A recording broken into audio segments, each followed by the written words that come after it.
মই সৌৰভ গাৰ্গ কাইলৈ জুবিন গাৰ্গ হত্যাৰ গোচৰৰ প্ৰথমটো শুনানি এটা অত্যন্ত গুৰুত্বপূৰ্ণ দিন আৰু কাৰণ 19 ছেপ্টেম্বৰৰ পাছত অসমবাসী ৰাইজে জানিব বিচাৰি আছিল যে জুবিন গাৰ্গৰ প্ৰকৃততে ছিংগাপুৰত কি হ'ল আৰু যিখন চাৰ্জশ্বিট দাখিল কৰিলে য'ত বহু নথিপত্ৰ তাত দিয়া হৈছে প্ৰায় 12270 পৃষ্ঠাৰ অভিযোগনামা এছআইটিয়ে দাখিল কৰিলে য'ত অভিযোগনামাৰ পৃষ্ঠাই পৃষ্ঠাই জুবিন গাৰ্গ হত্যাৰ বিস্ফোৰক কিছুমান তথ্য সন্নিৱিষ্ট কৰা হৈছে আৰু তাৰ পাছত আদালতে প্ৰথমবাৰ কাৰণে নিৰ্দেশ দিছিল যে সোমবাৰ দিনটোত প্ৰথমটো শুনানি হ'ব মঙলবাৰ দিনটোত আৰু তাত সুখৰিৰে এই 7জন অভিযুক্ত যিকিজনক এই সমগ্ৰ ঘটনাটোত অভিযুক্ত বুলি ধৰা হৈছে শ্যামকানু মহন্ত সিদ্ধাৰ্থ শৰ্মা শেখৰজ্যোতি গোস্বামী অমৃতপ্ৰভা মহন্ত সন্দীপন গাৰ্গ লগতে জুবিন গাৰ্গৰ দুজন পিএছঅ নন্দেশ্বৰ বৰা আৰু পৰেশ বৈশ্য তেওঁলোকক আদালতত হাজিৰ কৰাবই লাগিব আৰু এটো আদালতৰ নিৰ্দেশ আছিল যে যিকেজনক অভিযুক্ত বুলি ধৰা হৈছে কাৰণ ইয়াৰ আগতে তেওঁলোকক যেতিয়া প্ৰথমতে কাৰাগাৰলৈ প্ৰেৰণ কৰা হ'ল বাক্সা কাৰাগাৰলৈ পঠোৱা হ'ল 5 জনক শ্যামকানু মহন্ত সিদ্ধাৰ্থ শৰ্মা সন্দীপন গাৰ্গ নন্দেশ্বৰ বৰা আৰু পৰেশ বৈশ্য তেওঁলোক আছে বাক্সাৰ নিকাসী কাৰাগাৰত আৰু তাৰ পাছত যেতিয়া এছআইটিৰ ম্যাদ উকলিছিল আদালতে হাফলং উপকাৰাগাৰলৈ প্ৰেৰণ কৰিছিল জুবিন গাৰ্গৰ বাদ্যযন্ত্ৰী শেখৰজ্যোতি গোস্বামী আৰু অমৃতপ্ৰভা মহন্তক তাৰ পিছতে 4বাৰ শুনানি হৈছে 4বাৰে তেওঁলোকক ভাৰ্চুৱেলি আদালতত তেওঁলোকক চিজাম আদালতৰ সন্মুখত হাজিৰ কৰা হৈছিল আৰক্ষীয়ে সাহ কৰা নাছিল তেওঁলোকক সুখৰিৰে আদালতত হাজিৰ কৰাবলৈ কিন্তু যেহেতু চাৰ্জশ্বিট দাখিল কৰা হ'ল 85 দিনৰ পাছত জুবিন গাৰ্গৰ মৃত্যুৰ আৰু এতিয়া আদালতে আৰক্ষীক নিৰ্দেশ প্ৰদান কৰিলে বা কাৰাগাৰ কৰ্তৃপক্ষক জনালে যে প্ৰথম শুনানিৰ যোনটো দিন থাকিব কাইলৈৰ দিনটো যেটো প্ৰথম শুনানি আছে তেতিয়া কিন্তু এই 7জন অভিযুক্ত আদালতত হাজিৰ হ'ব লাগিব আৰু তেওঁলোকৰ হাতে হাতে এই চাৰ্জশ্বিটৰ কপি দিয়া হ'ব তাৰ পাছতে এটা বিপাঙত পৰিছে অসম আৰক্ষী কাৰণ যেতিয়া প্ৰথমবাৰ এই শ্যামকানু মহন্ত সিদ্ধাৰ্থ শৰ্মা সন্দীপন গাৰ্গ আৰু নন্দেশ্বৰ বৈশ্যক গুৱাহাটী চিজেম আদালতৰ পৰা পানবজাৰ থানাৰ পৰা তেওঁলোকক যেতিয়া বাক্সাৰ নিকাসী কাৰাগাৰলৈ লৈ যোৱা হৈছিল তাত কি পৰিস্থিতিৰ উদ্ভৱ হৈছিল সেইটো আমি সকলোৱে জানো আৰু এটা উত্তপ্ত পৰিস্থিতিৰ সৃষ্টি হৈছিল আৰক্ষী বাহন জ্বলাই দিয়া হৈছিল আৰু পাছৰ পৰ্যায়ত বাক্সা জিলাখনত ইন্টাৰনেট পৰ্যন্ত কৰ্তন কৰিবলগীয়া অৱস্থাৰ সৃষ্টি হৈছিল আৰু কটকটা নিৰাপত্তা বেষ্টনীৰ মাজতে তেওঁলোকক লৈ যোৱা হৈছিল তথাপিও স্থানীয় ৰাইজে তীব্ৰ প্ৰতিবাদ সাব্যস্ত কৰিছিল আৰু চৰকাৰে কোৱা মতে মুখ্যমন্ত্ৰীয়ে কোৱা মতে যে তাত একাংশ তৃতীয় পক্ষই সমগ্ৰ ঘটনাটো বিপথে পৰিচালিত কৰিবলৈ চেষ্টা কৰিছিল গুলি ফুটাবলগীয়া হৈছিল আৰু যেতিয়া হাফলং উপকাৰাগাৰলৈ যেতিয়া অমৃতপ্ৰভা মহন্ত আৰু শেখৰজ্যোতি গোস্বামীক লৈ যোৱা হয় তেতিয়াও কিন্তু বাটত তেওঁলোকলৈ চেণ্ডেল মাৰিছিল এনেকুৱা ধৰণৰ ঘটনা সংঘটিত হৈছিল আৰু তেনেকুৱা উত্তেজনাৰ চলি থকাৰ মাজতে কাৰণ এতিয়াও জুবিন অনুৰাগীসকলে জানিব বিচাৰি আছে যে জুবিন গাৰ্গৰ প্ৰকৃততে হ'ল কি বা জুবিন গাৰ্গৰ কি পৰিস্থিতিত মৃত্যু হ'ল আৰু বহুতে ক'ব বিচাৰিছে যে চাৰ্জশ্বিটখনৰ যি পৃষ্ঠাই পৃষ্ঠাই যিবোৰ বিস্ফোৰক তথ্য ওলাই আছে সেই তথ্যবোৰ দেখি মানুহৰ খং অধিক পাইছে কাৰণ জুবিন গাৰ্গক টকাৰ কাৰণেই সিদ্ধাৰ্থ শৰ্মা শ্যামকানু মহন্ত শেখৰজ্যোতি গোস্বামী আৰু অমৃতপ্ৰভা মহন্তই তেওঁক মিলি হত্যা কৰিছে বুলি এটা অভিযোগ উত্থাপন কৰা হৈছে আৰু লগত তেওঁলোকক সহায় কৰিছিল সন্দীপন গাৰ্গ আৰু এই দুই পিএছৰ বিৰুদ্ধেও অভিযোগ উত্থাপন হৈছে তেনে পৰিস্থিতিত কাইলৈৰ দিনটোত তেওঁলোকক কেনেকৈ অনা হ'ব তাৰ কাৰণে কটকটীয়া নিৰাপত্তা বেষ্টনী গঢ়ি তোলা হৈছে আৰু ইতিমধ্যেই হাফলং আৰু বাক্সাৰ কাৰাগাৰত দুখন বিশেষ বাহন লৈ যোৱা হৈছে সেই বিশেষ বাহন দুখনতেই কটকটীয়া নিৰাপত্তাৰ মাজত তেওঁলোকক লৈ অনা হ'ব বুলি অসম আৰক্ষীৰ ফালৰ পৰা জানিবলৈ দিছে কিন্তু তাৰ মাজতেই পুৱতি নিশাই তেওঁলোকক জেলৰ পৰা লৈ অনাৰ সম্ভাৱনা আছে যেতিয়া মানুহৰ সমাগম কম থাকে তেনে সময়তে তেওঁলোকক কাৰাগাৰৰ পৰা গুৱাহাটীলৈ উলিয়াই লৈ আনিব যাতে খুব কম সময়ৰ ভিতৰতেই আদালত খোলাৰ লগে লগে যাতে তেওঁলোকক আদালতত হাজিৰ কৰাব পাৰে তেনেকুৱা ধৰণৰ ব্যৱস্থা গ্ৰহণ কৰা হ'ব পাৰে আৰু এটা খবৰ ওলাইছে যে অসম আৰক্ষীৰ ফালৰ পৰা এটা বিশেষ আবেদন আদালতত দিয়া হৈছে যাতে তেওঁলোকক ভাৰ্চুৱেলি আদালতত হাজিৰ কৰোৱালেও হয় সেইটো আগৰবাৰো তেনেকুৱাকৈ কৰা হৈছিল কাৰণ নিৰাপত্তাৰ দিশটো আহিব অধিক উত্তপ্ত পৰিস্থিতিৰ সৃষ্টি হ'ব পাৰে কাৰণ ইয়াৰ আগৰবাৰ আমি দেখিছিলোঁ যে একাংশ জুবিন অনুৰাগী হওক আৰু তেনেকুৱা এটা একাংশ লোক গোট খাইছিল তাত একাংশ লোকে উচতাই দিছিল বুলি মুখ্যমন্ত্ৰীয়ে অভিযোগ উত্থাপন কৰিছিল আৰু জুবিন গাৰ্গৰ মৃত্যুৰ পাছত বিৰোধীয়ে বিভিন্ন ধৰণৰ ৰাজনীতি কৰা অভিযোগ উত্থাপন হৈ আছে তেনে পৰিস্থিতিত উত্তপ্ত পৰিস্থিতি যাতে সৃষ্টি নহয় তাৰ প্ৰতি লক্ষ্য ৰাখি তেওঁলোকক নানিলেও হয় নেকি তেনেকুৱা ধৰণৰ এটা আবেদন আৰক্ষীয়ে আদালতলৈ পঠাইছে বিবেচনা কৰিবৰ কাৰণে কৈছে যে বিবেচনা কৰি চাওক কাৰণ দীঘলীয়া এটা পথ থাকিব বাক্সাৰ পৰা গুৱাহাটীলৈ আনিব লাগিব হাফলঙৰ পৰা গুৱাহাটীলৈ আনিব লাগিব এই বাটচোৱাত কোনোবাই আক্ৰমণ কৰিব পাৰে পৰিস্থিতি উত্তপ্ত হ'ব পাৰে পুনৰ তেওঁলোকক কাৰাগাৰলৈ লৈ যাব লাগিব এবাৰ আনিব লাগিব তেনেকুৱা পৰিস্থিতি হোৱাতকৈ তেওঁলোকক ভাৰ্চুৱেলি আদালতত হাজিৰ কৰিব পাৰে নেকি তাৰ কাৰণে আদালতত তেওঁলোকে আবেদন জনাইছে আৰু আজি সন্ধিয়াৰ ভাগত আদালতে সেই কথা স্পষ্ট কৰিব যে নিৰাপত্তাজনিত কাৰণত কাইলৈ গুৱাহাটীলৈ আনিব নে নানে নে ভিডিঅ' কনফাৰেন্সৰ জৰিয়তে আগৰ দৰে ভাৰ্চুৱেলি তেওঁলোকক আদালতত হাজিৰ কৰিব কাৰণ জুবিন গাৰ্গৰ যি ৰহস্যজনক মৃত্যু হ'ল যেটো হত্যাকাণ্ড বুলি ইতিমধ্যে এছআইটিয়ে চাৰ্জশ্বিটত দাখিল কৰিছে আৰু এছআইটিয়ে এইটো কথা স্পষ্টকৈ কৈছে যে জুবিন গাৰ্গক প্ৰায় 1.5-2 বছৰমানৰ আগৰ পৰাই হত্যাৰ পৰিকল্পনা কৰিছিল কাৰণ সিদ্ধাৰ্থ শৰ্মাক জুবিন গাৰ্গে টকাৰ হিচাপ বিচাৰিছিল এটা সংঘাত আৰম্ভ হৈছিল আৰু একেলগে শ্যামকানু মহন্ত যিজনে জুবিন গাৰ্গক দীৰ্ঘদিন ধৰি ব্যৱহাৰ কৰি আহিলে পণ্য সামগ্ৰী বুলি তেওঁ ব্যৱহাৰ কৰি আহিছিল তেওঁৰ সৈতে কিন্তু জুবিন গাৰ্গৰ কিছু মতানৈক্য হৈছিল যেটো আমি ৰঙালীৰ ফেষ্টিভেলত দেখা পাইছিলো য'ত জুবিন গাৰ্গে গৈ খুৰামত্ত অৱস্থাত আছিল গৈ কিছু তেওঁ খং উঠিছিল আৰু ৰঙালীৰ প্ৰথম দিনাখন খানাপাৰাত তেওঁ গেটত এটা গুৰ মাৰিছিল আৰু তাৰ পিছত সমগ্ৰ ৰাজ্যজুৰি তীব্ৰ প্ৰতিক্ৰিয়াৰ সৃষ্টি হৈছিল যে কি হৈছিল কি নাই আৰু সেইবোৰে হয়তো কৰবাত নহয় কৰবাত এই সংঘাতৰ আৰম্ভণি আছিল আৰু তেওঁলোকে পৰিকল্পিতভাৱে হাৰ্থব জুবিন গাৰ্গক ধ্বংস কৰিবৰ কাৰণে শেষ কৰিবৰ কাৰণে তেওঁলোকে টাৰ্গেট কৰিছিল বা তেওঁলোকে প্লেন কৰিছিল যে সিংগাপুৰ লৈ যাব লাগিব আৰু সিংগাপুৰত গৈ জুবিন গাৰ্গক অত্যাধিক সুৰাপান কৰোৱা হৈছিল যেটো চাৰ্জশ্বিটত আহিছে ৭৫ মিনিট মানুহজন বিনা চিকিৎসাৰে অচেতন অৱস্থাত সাগৰৰ পাৰত পৰি থাকিল যিজন মানুহৰ সিজাৰ এটেক আছিল সেই মানুহজনৰ লগত তেনেকুৱা ধৰণৰ লৰা ধেমালি খেলা হ'ল জীৱনক লৈ হেতালি খেলা হ'ল আৰু দুৰ্ঘটনাৰ আগদিনাখন দুৰ্ঘটনা বুলি কম বা সমগ্ৰ ঘটনাটো যেনেকা ধৰণৰ সংগত হ'ল এতিয়াও স্পষ্ট হোৱা নাই 19 তাৰিখৰ আগদিনাখন 18 তাৰিখৰ দিনটোত 18 ছেপ্টেম্বৰৰ দিনটোত জুবিন গাৰ্গক অত্যাধিক সুৰাপান কৰোৱা হৈছিল আৰু এছআইটিত যিখন প্ৰতিবেদন আছে চাৰ্জশ্বিট আছে তাত এটা কথা কোৱা হৈছে যে জুবিন গাৰ্গক সিংগাপুৰত নোপোৱা এটা মদ যেটো সিংগাপুৰৰ বেন নহয় বাহিৰৰ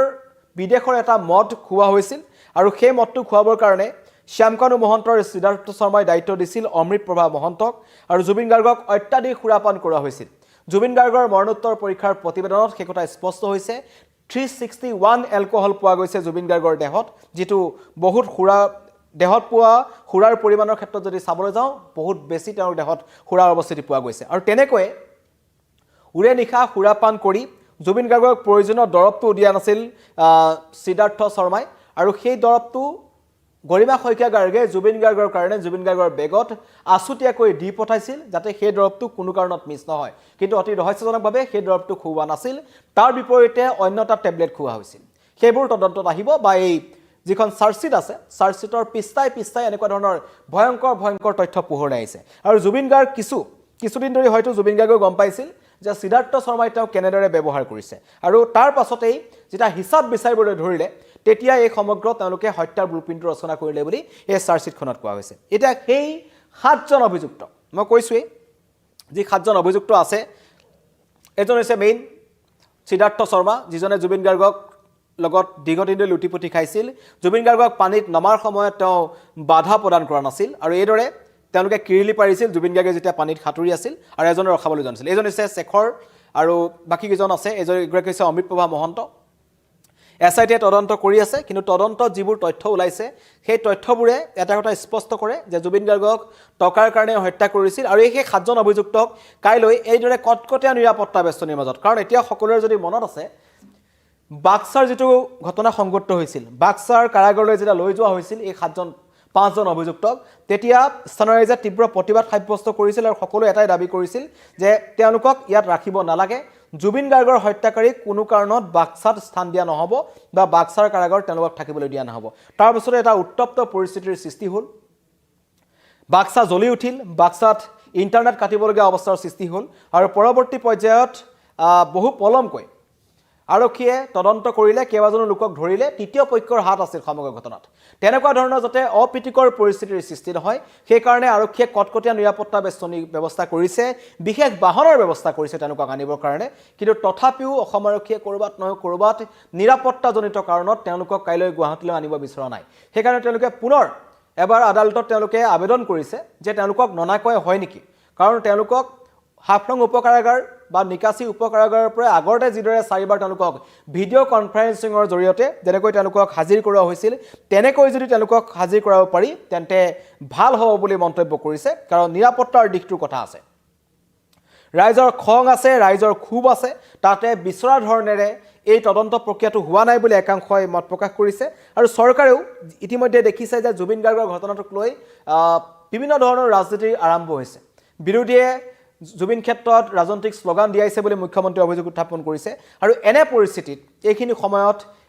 প্ৰথম দিনাখন যি শুনানি আছে সেই শুনানিৰ প্ৰথম দিনটোতে যাতে কোনো ধৰণৰ অপ্ৰীতিকৰ পৰিস্থিতিৰ সৃষ্টি নহয় সেইকাৰণে তেওঁলোকে আবেদন কৰিছে আৰু আজি কিছু সময় পাছতেই সন্ধিয়াৰ ভাগলৈ হয়তো এটো স্পষ্ট হ'ব অসম আৰক্ষীৰ ফালৰ পৰা জনাব যে এই 7জন অভিযুক্তক কাইলৈ কেনেকৈ অনা হ'ব অনা হয় নে অনা নহয় কাৰণ সকলোৱে বিচাৰি আছে কঠোৰৰ পৰা কঠোৰ শাস্তি মোলে বহুতে ইয়াত কমেন্ট কৰিছে খালিলুৰ ৰহমান #justice4Jubin Garg হয় সকলোৱে এতিয়াও #justice4Jubin Garg লিখি আছে জুবিন গাৰ্গৰ এই সমগ্ৰ ঘটনাটোৰ তেওঁলোকে তদন্ত বিচাৰিছে তেওঁলোকে ন্যায় বিচাৰি আছে আৰু জুবিন গাৰ্গে যে ন্যায় পাওক সেইটো তেওঁলোকে সকলোৱে দাবী কৰি আছে কিন্তু তাৰ মাজতো